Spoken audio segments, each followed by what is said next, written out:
Ven, Espíritu Santo, llena los corazones de tus fieles y enciende en ellos el fuego de tu amor. Envía tu Espíritu y serán creadas todas las cosas y renovarás la faz de la tierra. Oh Dios, que instruyes los corazones de los hombres con la luz de tu Espíritu, concédenos por el mismo Espíritu conocer las cosas rectas y gozar siempre de tus divinos consuelos. Por el mismo Cristo nuestro Señor. Amén. Oh Espíritu Santo, amor del Padre y del Hijo, inspírame siempre lo que debo pensar, lo que debo decir, cómo debo decirlo, lo que debo callar, cómo debo actuar, lo que debo hacer, para gloria de Dios, bien de las almas y mi propia santificación.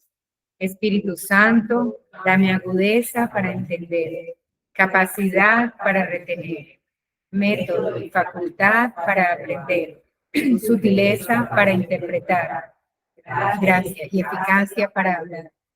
Dame acierto al empezar, dirección al progresar y perfección al acabar. Amén. Bueno, vamos a continuar con nuestra lectura. Estamos terminando una parte del capítulo y a comenzar uno nuevo que era discernimientos de las situaciones llamadas irregulares. Entonces vamos a leer el párrafo anterior para poder conectar nuevamente. En esta línea, San Juan Pablo II proponía la llamada ley de gradualidad, con la conciencia de que el ser humano conoce, ama y realiza el bien moral según diversas etapas de crecimiento. No es una gradualidad de la ley, sino una gradualidad en el ejercicio prudencial de los actos libres en sujetos que no están en condiciones, sea de comprender, de valorar o de practicar plenamente las exigencias objetivas de la ley. Porque la ley es también don de Dios que indica el camino. Don para todos, sin excepción, que se puede vivir con la fuerza de la gracia, aunque cada ser humano avanza gradualmente con la progresiva integración de los dones de Dios y de las exigencias de su amor definitivo y absoluto en toda la vida personal y social. O sea, el Papa, en este caso, está citando a Juan Pablo II, que era un experto en temas de moral y que sigue a un autor muy conocido en la Iglesia Católica, que es Santo Tomás de Aquino, cuya filosofía, como fundamento de la teología, se ha llamado la filosofía perenne. La Iglesia ve en la filosofía y en la teología de Santo Tomás de Aquino como la realización verdadera del tema teológico y moral de la Iglesia Católica. O sea que su filosofía y su teología están enmarcadas plenamente en la ley de Dios y en la revelación de Dios. O sea, la máxima autoridad que llamamos moral en los teólogos católicos está en Santo Tomás de Aquino, que es lo que el tiempo del Papa. Entonces, hace una distinción entre gradualidad, ley de gradualidad con la conciencia de la persona y gradualidad de la ley. Y dice, la ley no cambia. La ley es la misma. Lo que es inmoral, lo que está prohibido, está prohibido. Por tanto, ahí no habrá cambios nunca. Pero la persona sí puede cambiar. A una persona que está muy lejos de Dios, no se le puede pedir lo mismo que una persona que está muy cerca de Dios. O sea, hay un grado de posibilidad de vivir. A una persona que ha vivido 20 años fuera de la iglesia, que ha vivido una conducta moral, unos hábitos morales negativos, se convierte a Dios, ¿no? Y puede que necesite un tiempo para ir poco a poco asumiendo todas las normas de la ley. Hay que darle espacio, ¿no? Comprender que a veces uno no tiene un chip que me cambie automáticamente, ¿no? Es la gradualidad de la persona. Por tanto, por ahora, haz esto, vive esto, lucha en este punto. En estos puntos no te preocupes, si quieres pecando aquí, porque es el hábito tan fuerte que tiene, no podemos evitarlo, pero ya irás alcanzando el camino, ¿no? O sea que es ver la doctrina, por un lado, inflexible, es la doctrina inflexible. pero es la persona comprensiva, amor, la comprensión de la persona. Por tanto, pidamos a cada uno lo que puede dar. De alguna manera. Es muy importante eso, ¿no? No le pidamos a la persona más de lo que puede dar. Por tanto, hay una graduación. Eso, y lo primero que el Papa propone es el capítulo siguiente, hacer un discernimiento de las llamadas, de las situaciones llamadas irregulares. O sea, entendamos muy bien cuáles son las situaciones que la Iglesia considera irregulares. No dice malas, no dice pecaminosas, no les da un calificativo moral. Es muy importante. Pero es una situación en que comprende la persona. Es una situación irregular. Hay que ver cómo la vamos haciendo regular. ¿Qué podemos hacer contigo o con esta situación paulatinamente? O sea, San Gregorio insistía mucho. Intransigencia, santa intransigencia con el error, pero transigencia, santa transigencia con la persona. ¿No? Y un plano inclinado. Ascendiendo poco a poco. ¿Hay quien pueda dar 10? 10. El que pueda dar 4, que dé 4. Y cada uno está dando el máximo. Por eso es muy significativo en salir de la gradualidad, que en la parábola de la semilla, el Señor habla de 3 niveles de rendimiento. El sembrador que siembra en el camino, en la vía del camino, en el terreno malo y el terreno bueno, que da fruto. Uno 30, otro 60 y otro 100. Ahí está la ley de la gradualidad. O sea, el que puede dar 30, no lo vamos a pedir como el que pueda dar 60, que es el máximo. De alguna manera, también, en cierto modo, en la, no parábola, pero sí en la enseñanza que el Señor saca del donativo que da la mujer pobre, que da 2 moneditas mínimas como donativo, ¿no? Comparado con lo que dan los ricachones que dan de lo que les sobra, ¿no? Esta dio más que todos. La gradualidad implica que esta que dio lo que tenía está inmensamente mucho más delante de Dios, ¿no? Que los que han dado millones de dinero. O sea, en ese sentido está todo envuelto en el Evangelio, ¿no? El Señor acepta la ley de la gradualidad. Y poco a poco va formando a los apóstoles, pues va llamando a cada uno, etcétera, en su momento, etcétera. Entonces, discernimiento de las situaciones llamadas irregulares. El sínodo se ha referido a distintas situaciones de fragilidad o imperfección. Al respecto, quiero recordar... Perdón, insiste en eso, ¿no? O sea, no habla de pecado, no habla de fragilidad en la persona. O sea, es la justicia de Dios, está en eso. Nos dice, Dios me trata con justicia. O sea, a veces hay gente que pone la justicia de Dios como la justicia sancionadora de Dios. La justicia, bueno, si tú tienes misericordia, pues tienes justicia. Si no cambias, te condenarás. Por la justicia de Dios, no, la justicia de Dios es esa. La justicia de Dios es juzgar a cada uno de acuerdo a como cada uno es. Eso es lo justo. La justicia de Dios es que a ti, sacerdote, te tengo que pedir el doble o el triple o el cuádruple de lo que pido a los demás. Esa es la justicia de Dios. Porque yo tengo más gracia de Dios con los sacramentos de orden, porque por lo que he recibido, etcétera, etcétera, por lo tanto, tengo que rendir cuentas debajo. El pecado de omisión es del sacerdote, porque es acción que deja de hacer, es gracia que deja de repartir, por tanto, para el sacerdote y para los sacerdotes, ustedes pídanle a Dios por los sacerdotes, por los pecados de omisión.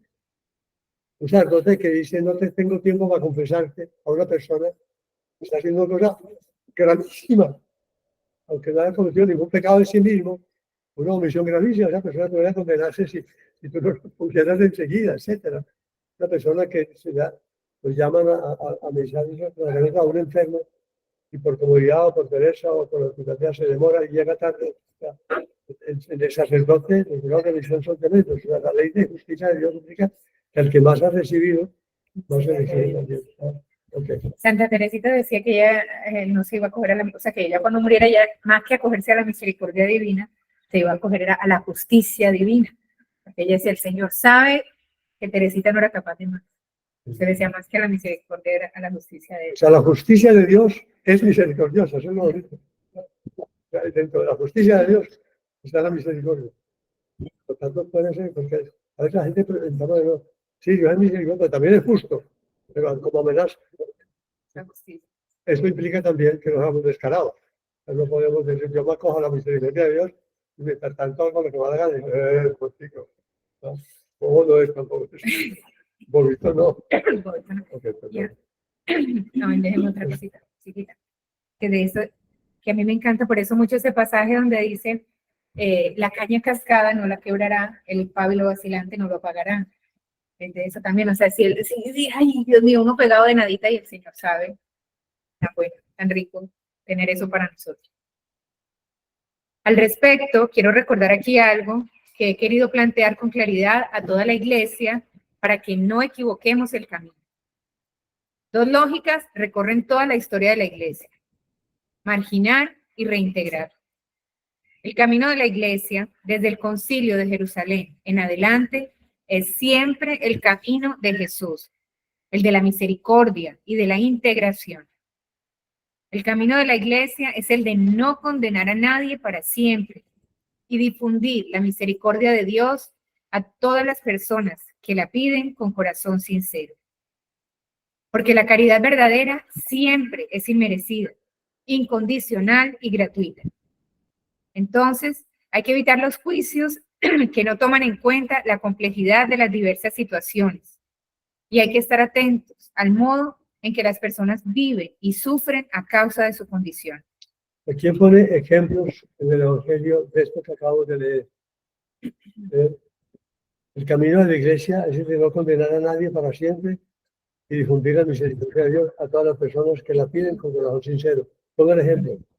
En el Evangelio, la samaritana le descubre sus pecados, porque se los descubre, pero no para condenarla, ¿no? Sino para abrir el corazón, porque vea el camino que tiene y la convierte en apóstol. Otro ejemplo. Saqueo, Mateo. Todos veían a él un publicano odioso. San Pedro debe haber sufrido mucho los apóstoles cuando entró a casa de Saqueo, un publicano, contaminado, los judíos no pueden entrar. No, aquí hay un hombre que puede. Otra. María Magdalena. El que lo había invitado, el Simón, el dueño de la casa del banquete. Uy, si ese fuera profeta, sabría que una mujer pecadora le fuera dando los pies. La está juzgando.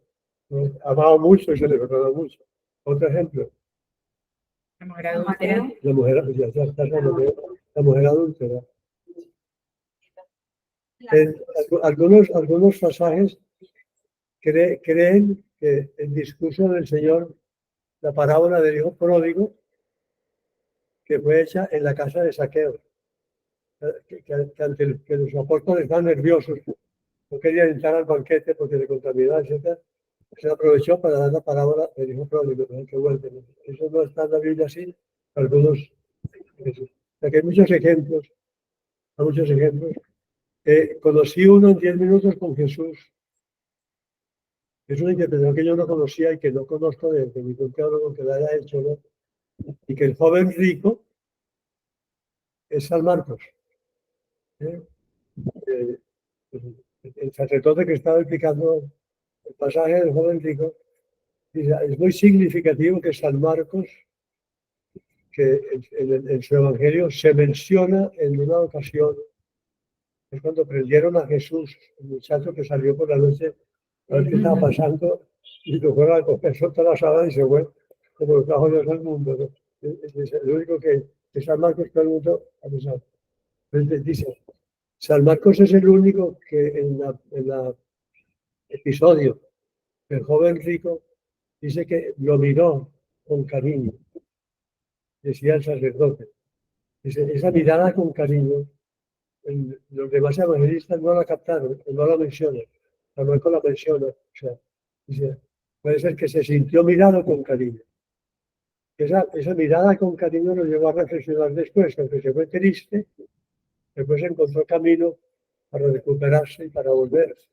Y después está después como también peleó con San Pablo, San Marcos, y después San Pedro la conoce con cariño enorme. Pero bueno, eso es.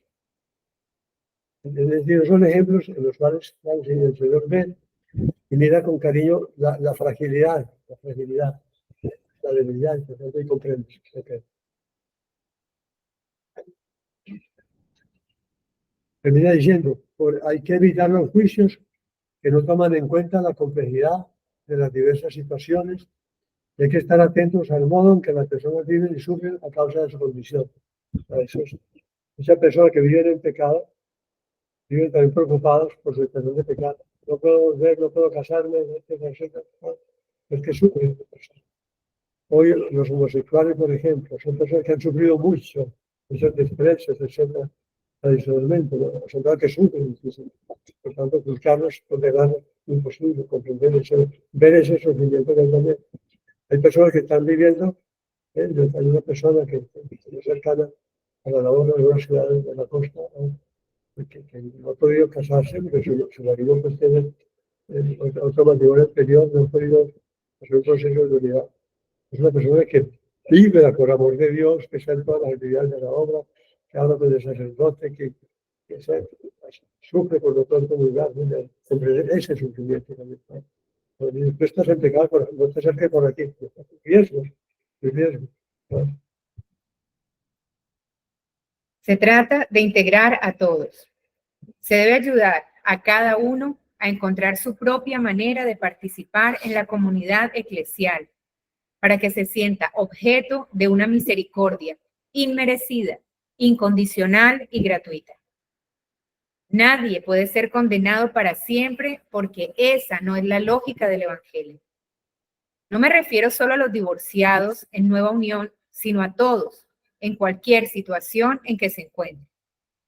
Obviamente, si alguien ostenta un pecado objetivo, como si fuese parte del ideal cristiano, o quiere imponer algo diferente a lo que enseña la Iglesia, no puede pretender dar catequesis o predicar, y en ese sentido hay algo que lo separa de la comunidad. Necesita volver a escuchar el anuncio del Evangelio y la invitación a la conversión.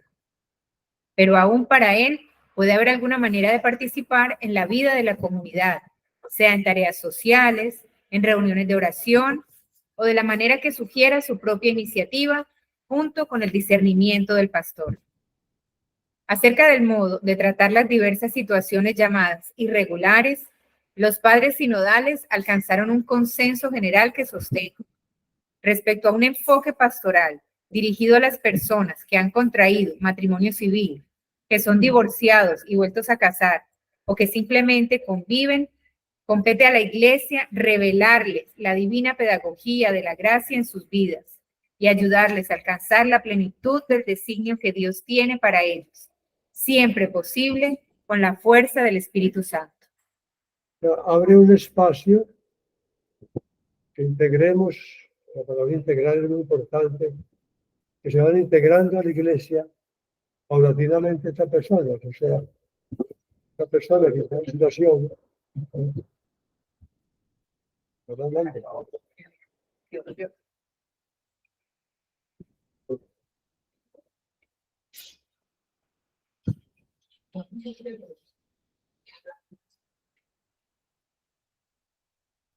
No.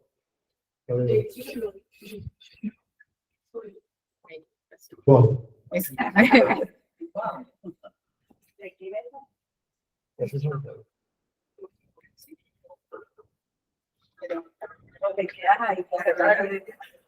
Pero perfecto.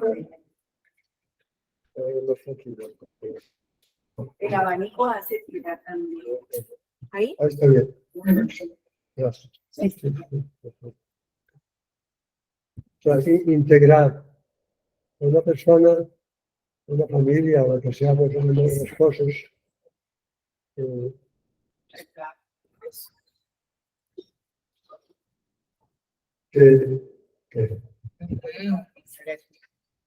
están en esa situación. No decirles, por ejemplo, ¿y para qué vas a misa si tú no puedes congregar? ¿Y por qué te acercas a eso? Se encuentra una solución. Ve a misa, que la misa es para todos, el Señor ha dado la misa. La misa es para dar muchas gracias y te irá viendo el camino. Tú no puedes intervenir en la iglesia, en la iglesia no está casado, pues no puede tareas en la iglesia, en la parroquia que pueden ser pecadores. Lo que sí pone que cada Papa aquí dice, una cosa diferente es que pretende dar catequesis o predicar, y en este sentido hay algo que lo separa de la comunidad. ¿Vale? El que ostenta un pecado. Si ostenta un pecado objetivo como si fuese parte del ideal cristiano. O sea, hay personas que si quieren, o sea, que no estoy viviendo, ¿verdad? La iglesia no tiene derecho a mí a prohibirle que yo no pienso, pero no vulgue. Y si no es curioso, no puedo ser, o sea, personas yo vivo en mi vida, porque no tiene derecho a conocer nada, porque no le podemos sentar que vengan en el sentido, ¿no? Que tener cierta distancia. Está pidiendo los derechos que no es sentido, que se esté adheriendo a los humanos.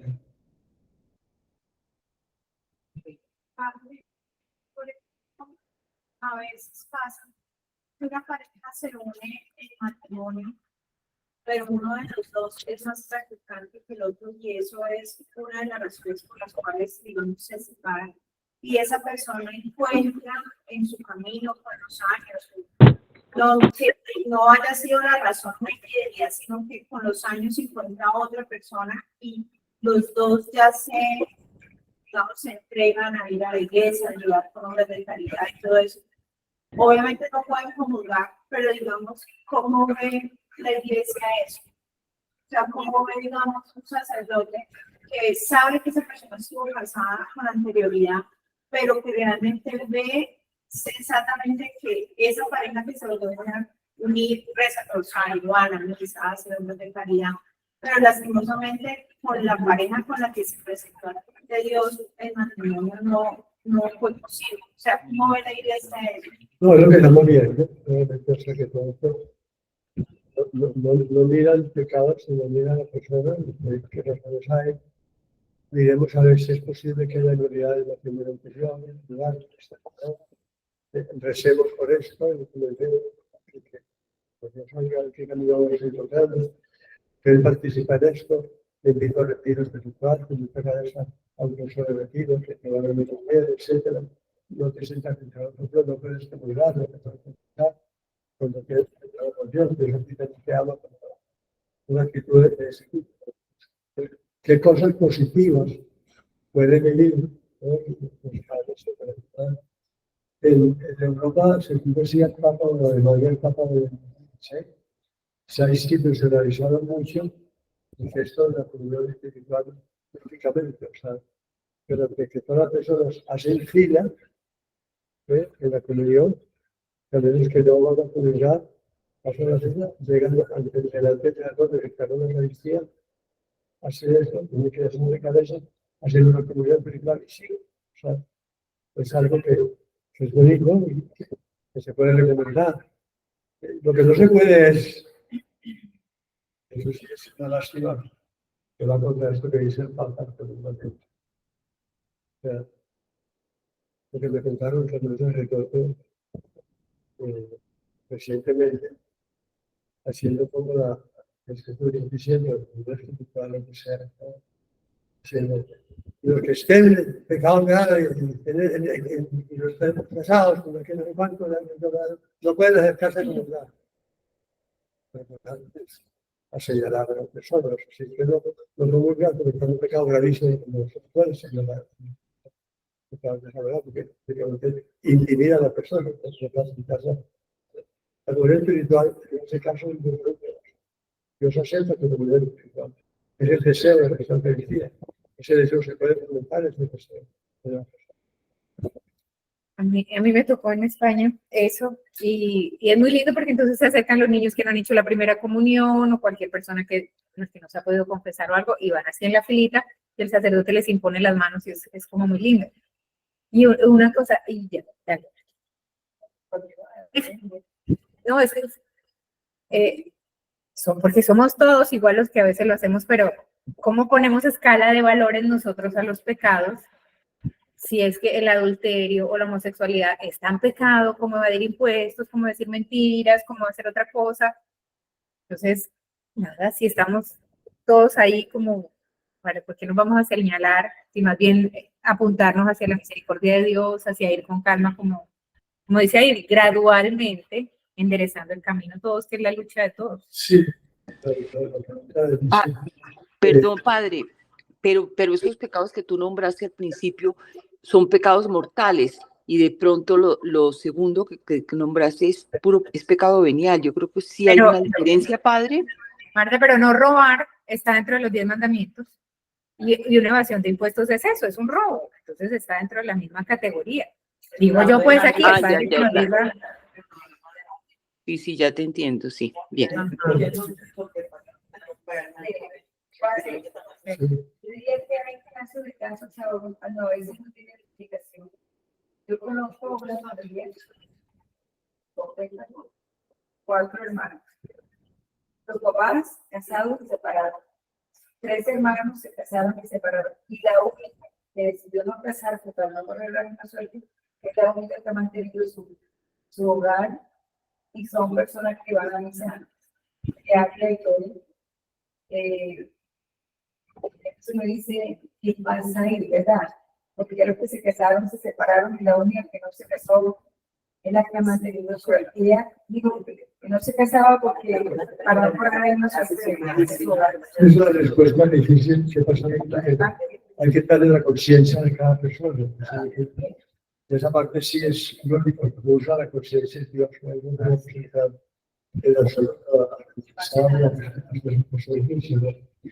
Y para que si tú agarras también una verdadera búsqueda, también porque se ha claro, o sea, no solamente que está que está casado con los hijos, sino que está casado con los católicos, pero está siendo infiel, o está siendo mal marido, o mal papá, si es igual, o sea, pues no podemos decir, para los pecadores, no, el que esté libre de pecado, que arroje la pecadora.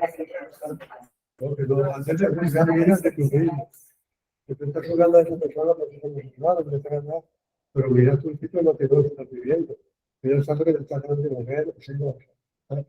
En ese sentido, es importante también. Pero es importante eso. Por ejemplo, para mi padre, bueno, en un pueblo de aquí de Magdalena, un señor, él, no digamos que asesinó a la muchacha, pero tuvo un problema con la muchacha, ella se tiró del carro y terminó, ella murió. Pero después, con el tiempo, el señor se volvió ministro de la comunidad.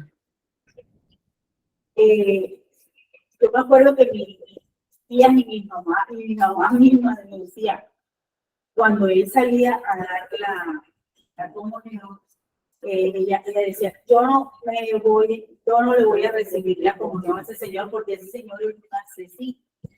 Entonces yo digo, o sea, ahí estábamos como, cierto, como juzgándolo, a pesar de que todo el mundo sabía que él había hecho eso. Pero entonces, ¿hasta qué punto es verdad lo que decían mis abuelos, mis abuelas, mi mamá? Porque ella definitivamente esa pila no se hacía. El Señor sí salía y daba la comunión. Entonces yo digo, ¿hasta qué punto uno pues, va a juzgar así? No, en conciencia no se le puede juzgar, claramente. Pero la prudencia sí puede indicar que una persona que esté infamada públicamente o una persona con algo que parece haber sido un asesinato, hombre, por prudencia mejor que no colabore en eso, por aceptar la policía, haciendo las actividades, lo que sea. Pero me parece que ahí está la prudencia en la que eso, o sea, no te juzgamos, sigue teniendo derecho, ya no está perdonado, pero me parece que decía implica de alguna manera una cierta personalidad cristiana evidente, notable. Yo creo que no es un caso de poca prudencia, de mí no me hace lo que si quiere ir donde va, pero no siempre. Pero no, Sí. es como salvo de cárcel, pero no fue condenado. Sí, fue condenado, pero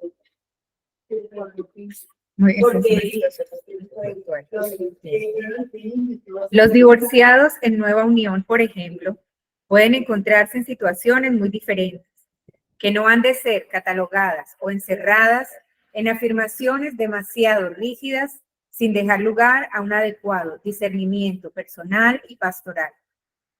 Existe el caso de una segunda unión consolidada en el tiempo, con nuevos hijos, comprobada fidelidad, entrega generosa, compromiso cristiano, conocimiento de la irregularidad de su situación y gran dificultad para volver atrás sin sentir en conciencia que se cae en nuevas curvas. La Iglesia reconoce situaciones en que cuando el hombre y la mujer, por motivos serios, como por ejemplo la educación de los hijos, no pueden cumplir la obligación de la separación.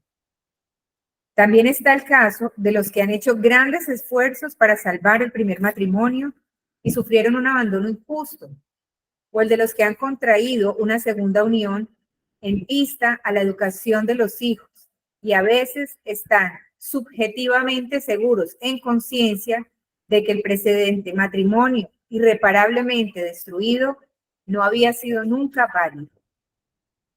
Pero otra cosa es una nueva unión que viene de un reciente divorcio, con todas las consecuencias de sufrimiento y de confusión que afectan a los hijos y a familias enteras, o la situación de alguien que reiteradamente ha fallado en compromisos familiares. Debe quedar claro que este no es el ideal que el Evangelio propone para el matrimonio y la familia. Los padres sinodales han expresado que el discernimiento de los pastores siempre debe hacerse distinguiendo adecuadamente, con una mirada que discierna bien las situaciones.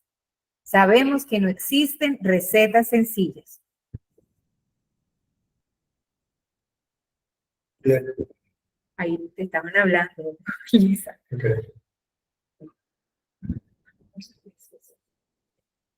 Ay, se me fue. Un momentico, por favor. A mí me gusta eso es cada situación, mirar una cosa de a unita, y se me movió.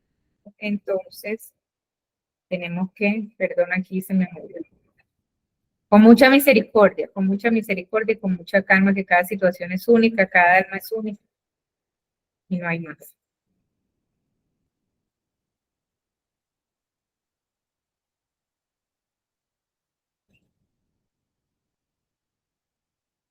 Acojo las consideraciones de muchos padres sinodales, quienes quisieron expresar que los bautizados que se han divorciado y se han vuelto a casar civilmente deben ser más integrados en la comunidad cristiana en las diversas formas posibles, evitando cualquier ocasión de escándalo. Ahí también. La lógica de la integración es la clave de su acompañamiento pastoral, para que no solo sepan que pertenecen al cuerpo de Cristo, que es la Iglesia, sino que puedan tener una experiencia feliz y fecunda. Bueno, esto es importante, que sepan que pertenecen al cuerpo de Cristo, que es la Iglesia. No sea complicado. Porque a veces las personas podrían pensar que esto es complicado porque entonces va a prosumir. No, no es tan complicado. La Iglesia sí que se hace como sí que es muy bonito. Y que puedan tener una experiencia feliz y fecunda. Son bautizados, son hermanos y hermanas. El Espíritu Santo derrama en ellos dones y carismas para el bien de todos. Su participación puede expresarse en diferentes servicios eclesiales. Es necesario, por ello, discernir cuáles de las diversas formas de exclusión actualmente practicadas en el ámbito litúrgico, pastoral, educativo e institucional pueden ser superadas. Ellos no solo no tienen que sentirse excomulgados, sino que pueden vivir y madurar como miembros vivos de la Iglesia, sintiéndola como una madre que los acoge siempre, los cuida con afecto y los anima en el camino de la vida del Evangelio. Esta integración es también necesaria para el cuidado y la educación cristiana de sus hijos, que deben ser considerados los más importantes. No producir escándalo. Habla de un discernimiento. ¿En qué puedes colaborar y en qué no puedes colaborar? es este caso. Usted yo, persona, darle otro tipo de trabajo, tareas, que no son tan interesantes en esto no, pero el esto sí, etcétera. O sea, no político, o político que sea, para que hay contrato laboral, pero que no puedo estar constantemente por acción, que puedo tener representantes haciendo algo que no está aprobando algo que no puedo aprobar. O sea. Es corazón grande, pero no queda claro. Mano de hierro, guante de seda. Sí. Si se tiene en cuenta la innumerable diversidad de situaciones concretas, como las que mencionamos antes, puede comprenderse que no debía esperarse del sínodo o de esta nueva exhortación una nueva normativa general de tipo canónica aplicable a todos los casos. Solo cabe un nuevo aliento a un responsable discernimiento personal y pastoral de los casos particulares, que debería reconocer que, puesto que el grado de responsabilidad no es igual en todos los casos, las consecuencias o efectos de una norma no deben ser necesariamente siempre las mismas. Los presbíteros tienen la tarea de acompañar a las personas interesadas en el camino del discernimiento de acuerdo a la enseñanza de la Iglesia y las orientaciones del obispo. En este proceso será útil hacer un examen de conciencia a través de momentos de reflexión y de arrepentimiento. Los divorciados vueltos a casar deberían preguntarse cómo se han comportado con sus hijos cuando la unión conyugal entró en crisis, si hubo intentos de reconciliación, cómo es la situación del cónyuge abandonado, qué consecuencias tiene la nueva relación sobre el resto de la familia y la comunidad de los fieles, qué ejemplo ofrece esa relación a los jóvenes que deben prepararse al matrimonio. Una reflexión. Todo esto implica claramente que cada caso singular. Y por eso la pregunta se hace al sacerdote en cada situación concreta. Cada uno nunca podrá decir públicamente que está aquí, que lo sabe, cada uno va a tener su situación personalmente con todos los elementos que puedan considerar. La victoria prudencia aquí es fácil. Pero la victoria prudencia no es limitarla, quitar. Abrir espacios, pero lo que corresponde a cada situación. Una reflexión sincera puede fortalecer la confianza en la misericordia de Dios que no es negada a nadie. Se trata de un itinerario de acompañamiento y de discernimiento que orienta a estos fieles a la toma de conciencia de su situación ante Dios. La conversación con el sacerdote en el fuero interno contribuye a la formación de un juicio correcto sobre aquello que obstaculiza la posibilidad de una participación más plena en la vida de la Iglesia y sobre los pasos que pueden favorecerla y hacerla crecer. Dado que en la misma ley no hay gradualidad, este discernimiento no podrá jamás prescindir de las exigencias de verdad y de caridad del Evangelio propuesto por la Iglesia. Para que esto suceda, deben garantizarse las condiciones necesarias de humildad, reserva, amor a la Iglesia y a su enseñanza, en la búsqueda sincera de la voluntad de Dios y con el deseo de alcanzar una respuesta a ella más perfecta. Padre, yo quiero hacerle un comentario, pero también para obtener de usted una guía. Hay un dicho que dice que no hay peor puñal que la del propio palo. A veces tiene unos familiares o amigos muy cercanos que uno está viendo que están justamente viviendo la fe de una manera que no es la que corresponde. Por ejemplo, el hombre o la mujer que se vuelve a casar teniendo un vínculo sacramental vigente y acude al sacramento de la Eucaristía. Yo lo digo con mucha frecuencia y le digo que, a pesar de cómo soy yo, no me he atrevido a acercarme con a esa persona y decirle, no puedes acudir al sacramento de la Eucaristía. Desafortunadamente tú puedes hacer todo lo demás porque la iglesia no te incluye en mucho menos. Tú puedes confesarte, tú puedes asistir a la misa, puedes tener una dirección espiritual, pero teniendo ese sacramento vigente con otro matrimonio civil, eso se cataloga, ya lo sabemos, ¿verdad? Sí. ¿Qué se hace, padre? Porque es que la situación se vuelve compleja.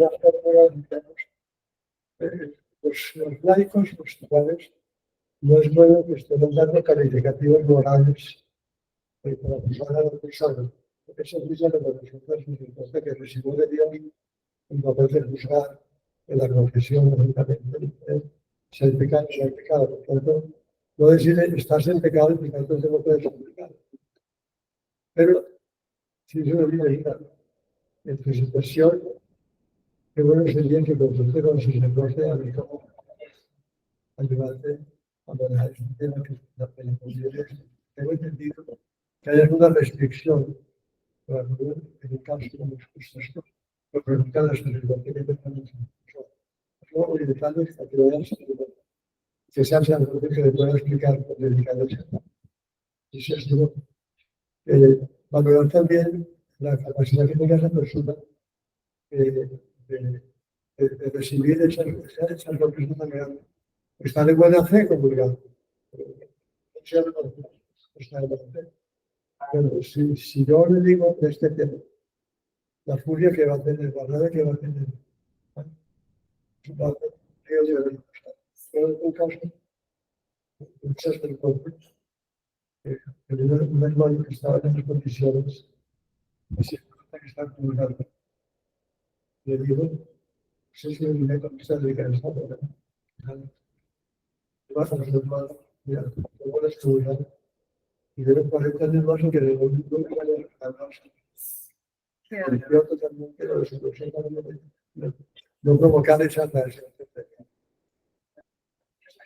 Porque a veces En ese caso, manera, siempre. claro, yo lo tengo claro que de pronto a través de un sacerdote es la mejor vía, ¿sabes? Pero no es fácil. No, invocar al Espíritu Santo. Esa parte sí, digamos recomendar al Espíritu Santo, entonces ya sé lo que la respuesta o la pido a los explicarse, ayudar, para que quede claro. Antes de decirle lo que parecería duro, es tú eres de la iglesia, Dios te ama, no tienes tanto tiempo, o sea, que le habla de tantas cosas positivas, antes de decirle lo otro, aunque sienta que no me sale subiendo en el partido, está viendo un poquito los ojos, porque haciendo escuchando. Suavemente. En la parroquia donde yo asisto se estaba dando ese caso y era como una situación de público, ¿verdad? Porque toda la comunidad se estaba dando cuenta que la pareja estaban comulgando ambos, o sea, ellos iban a comulgar. Quien se acerca al sacerdote a comentarle lo que estaba pasando es la esposa, porque la esposa también asiste a la misma parroquia y ella dijo que iba a dejar de asistir a su parroquia. O sea, la primera esposa. La esposa, la misma esposa es la que se acerca al sacerdote y le explica la situación. Cuando ya él los llamó a la pareja nueva y pues sí, me imagino le hizo su catequesis y todos siguen asistiendo, ya ellos no comulgan. O sea, la pareja nueva, ellos colaboran en la parroquia y todo. Y la esposa también va y los hijos van y todo. O sea, eso se está dando. Pero muy bueno que haya No, si ellos explicaron que el sacerdote les dijo, ellos ya no comulgan. Y allá siempre el padre invita a la comunión espiritual al final. O sea, el mismo padre dirige la comunión espiritual. Lo que sí no podría suceder es que un sacerdote que sabe que una persona que tiene un pecado se ha salido de comulgar, negarle la comunión. Así es, jamás. No puede, No puede. No puede. Tampoco de cantidad marital, Ajá. Uno no sabe las intimidades de ellos. Hace muy bueno que menciones eso. Que eso sí es muy tradicional en la iglesia. Que para estas personas que quieren resolver el problema de la comunidad cerca de la confesión, pero tienen hijos que no pueden abandonar, no se pueden separar porque no pueden abandonar a los hijos. Hacemos. Es un poco regular. ¿Podrían vivir ustedes en castidad? Hermanos y hermanos, en la vida de familia, etcétera, si ustedes también como que posibilidad y capacidad de escuchar, aunque alguna vez caigan en la tentación, lo que sea, pero pues, también se les puede dar, pero hay que tener en cuenta eso, que no lo hagan en sitios donde todo el mundo sabe que están viviendo, ¿no? Que busquen una parroquia, que busquen el estigma, donde no se busquen escándalos, que pueden producir.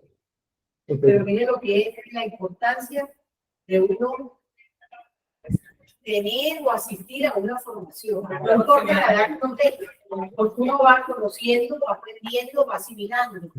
Y pues le digo, yo no juzgo a estas personas porque a veces es una ignorancia, porque no saben realmente lo que pueden y lo que no pueden. Pero a medida que uno va conociendo, ya uno va sabiendo. Fíjense, por ejemplo, ayer le comentaba a mi hijo que está haciendo el curso prematrimonial ahí en el asilo. Me decía, mira, me decía, mami, qué increíble. Estas primeras charlas fueron una clase de derecho canónico. Le digo, no tenía ni idea, por ejemplo, que una de las causales de nulidad del matrimonio es no querer tener hijos, por ejemplo. Le dije, para que te des cuenta. Y así como esa causal, hay muchas más que mucha gente no la sabe, que nosotras no las sabemos. Entonces, mira qué bueno es poco a poco ir conociendo sobre este sacramento, que es tan valioso, tan grande, que Dios nos lo dejó. Mire, ¿sabes cuántas parejas hay haciendo el curso? 35. Hay 70 personas haciendo el curso. Yo decía, es una gran bendición. Primero, porque tienen Dios. Segundo, porque tienen una consideración importante por el sacramento. Y tercero, porque quieren formar una familia. Eso es valiosísimo, ¿no? Por eso, siempre que podamos, nosotros tenemos que ser también pregoneros de estas buenas nuevas, porque son buenas. Esto es bueno. Claro. Y cuando nosotros aquí en la clase de curso básico hemos tocado todo este tema de sacramento, tratamiento, ¿cómo le digo yo? El objetivo último es justamente eso, que quede todo lo bueno para que de nosotros salga lo bueno, porque Dios todo lo que nos dejó fue bueno, Padre. Claro, claro. Padre, yo me acuerdo el caso del curso de una pareja homosexual que va a comunidad. ¿Se acuerdan que se puso una vez? Que le daba comunidad porque ellos eran castos. Sí, sí. ¿Se acuerdan? Claro. Y se le daba la comunidad porque él convirtió en su pasión de Vivían en castidad. Es algo que nadie sabe. O sea, como uno sabe que toda comunidad es como Había amor entre ellos, pero no casto en el sentido. Por eso es que el juicio se le deja a Dios nomás. Sí, es que es racional. Bueno, estas actitudes son fundamentales para evitar el grave riesgo de mensajes equivocados, como la idea de que algún sacerdote puede conceder rápidamente excepciones, o de que existen personas que pueden obtener privilegios sacramentales a cambio de favores. Cuando se encuentra una persona responsable y discreta, que no pretende poner sus deseos por encima del bien común de la iglesia, con un pastor que sabe reconocer la seriedad del asunto que tiene entre manos, se evita el riesgo de que un determinado discernimiento lleve a pensar que la iglesia sostiene una doble moral. Porque ahorita lo que dijo Manila, el ejemplo de Manila, en su proyecto, etcétera, una cosa interesante puede ser, o sea, muchas veces, en el texto de buena fe, como casos de caso, de ignorancia clarísima, de sugerirle que asista a una reunión de formación, que participe o que tenga dirección espiritual, o lo que sea, que introducirle en un ambiente donde va a ser acogida, va a formarse bien, va a acercarse a Dios y ver si está preparada para que los encuentre con el que está haciendo mal, que haya, de alguna manera, una especie de colchón Vamos a empezar a echar todas las cosas groseras. Hay personas que dejarlas en el pecado, diríamos, todavía. Pero no están en capacidad de resolver. Luego necesitamos un ambiente en el cual va a mirar unas clases que van a Sierra Nevada, etcétera, asistan a clases, donde que podemos saber dónde se van a poder volver a utilizar. Y va a ser cándala, que va caldeando y un poquitito, la Iglesia Católica llega el momento que se entera de que ya no puede comulgar, pues ya tiene recursos para ponerlo bien y usarlo. Y hay situaciones en las cuales personas son dos escasas de ahora, pero antes sí, por ejemplo, una persona que vive en un lugar muy apartado de cualquier medio de formación, de los personas que viven en el campo, lejísimos, están viviendo una situación de pecado objetivo, pero no se encuentra en una persona que es pecado, una ingenuidad total, se debe confesar, se da cuenta y que esta persona lo que tiene de él y va a estar sola, abandonada, porque no va a tener nadie que le ayude. No puedo decir, eso es pecado, porque lo estoy matando. Se va, se convirtió en pecado, que no lo entiendo. Ya es pecado, que no puede evitar y nadie le puede estar bien a la misericordia de Dios. O sea, que tiene que estar gradualmente cada uno. Padre, podría comentar que ahí es donde son 24 de usted. Claro. Por eso, para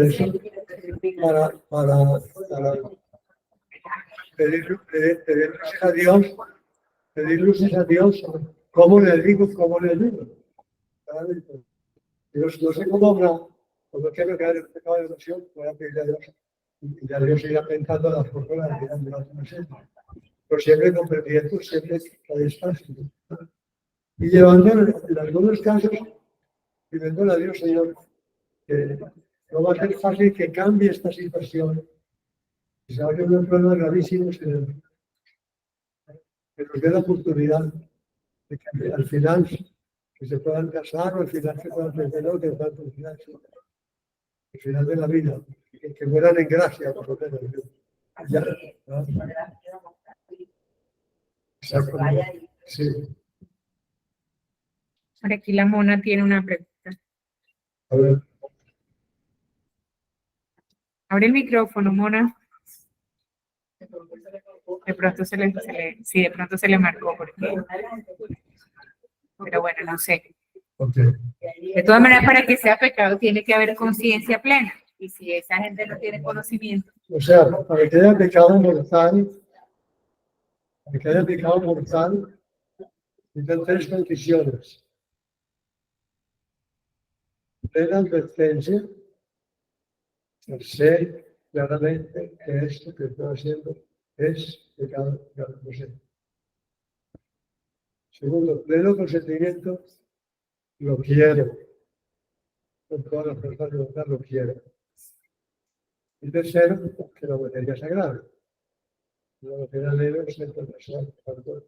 La materia leve es un nuevo, pero si te preguntas lo que sea, no hay que destruir.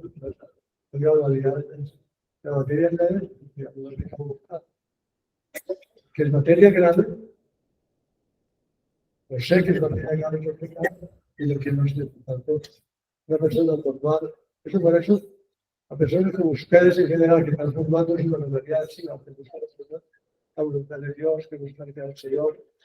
Tengo dudas si pequé o no pequé. A veces.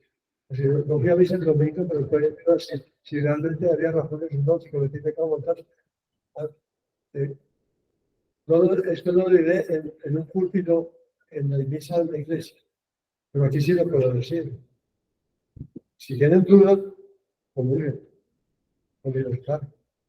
Algunas personas ustedes que dudan, es que no cometió pecado grave. Sí, porque ustedes, nosotros, digamos, los apóstoles, el pecado es grave, pero es gravísimo. Segundo, claramente, si tengo dudas, alguna de los tres elementos faltan, se siguen comunicando. Ya digo, no lo voy a decir en público. Hablando de personas delicadas que lo maternalizan, que comunican, que es espiritual, o sea, que tiene que hacer conciencia. Por tanto, en la duda, por la libertad. Por la seguridad. Después de la confesión, sí se manifiesta, simplemente para aclarar, tenía esta duda, dice esto, hiciste muy bien, no, en este caso sí te equivocaste, pero actuó bien. ¿Sí? Lógicamente. Pero yo entendía lo contrario, que si había duda, había que evitar que había abstinencia. En la duda, pues abstente, sí, es como una especie de paradigma que se habla. ¿Ah? Claro. Pero en esto hay gradualidad en la duda también. Las dudas pueden ser sustentadas en trabajos serios o pueden ser escrúpulos, pero hay muchos grados. Por tanto, este criterio que les estoy diciendo es como resolver una duda personas que tienen una conciencia delicada. Por tanto, en la duda, tiene su libertad. En la duda. Porque son personas que no tienen que hacer la vida, que viven en casa habitualmente, que residen en el Y que están formadas, Que que se están están formadas. formando, porque no es lo mismo una duda como ese. Por eso ese lo dice aquí, pero no en la iglesia. Si se equivocó, ya sabe lo que te dirá, buscaste de buena fe. Pero ahora, si hay otra persona que yo prefiero no comulgar en la duda, eso queda libertad y nadie pues si se acaba. En eso no crearéis escrúpulos. Los escrúpulos no deberíamos citar en su curiosidad. Les dicen que se equivocaron. ¿Ok? Porque lo convencía, porque lo convencía. Cuando uno tiene algo grabado en Bueno, Bueno, entonces,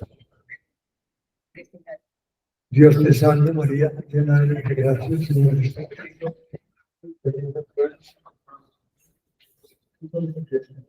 Santa María, Madre de Dios, ruega por nosotros pecadores, ahora y en la hora de nuestra muerte. Amén. El Señor esté con ustedes. Con tu espíritu. La bendición de Dios Todopoderoso, Padre, Santo, siempre con ustedes, los acompañe siempre. Amén.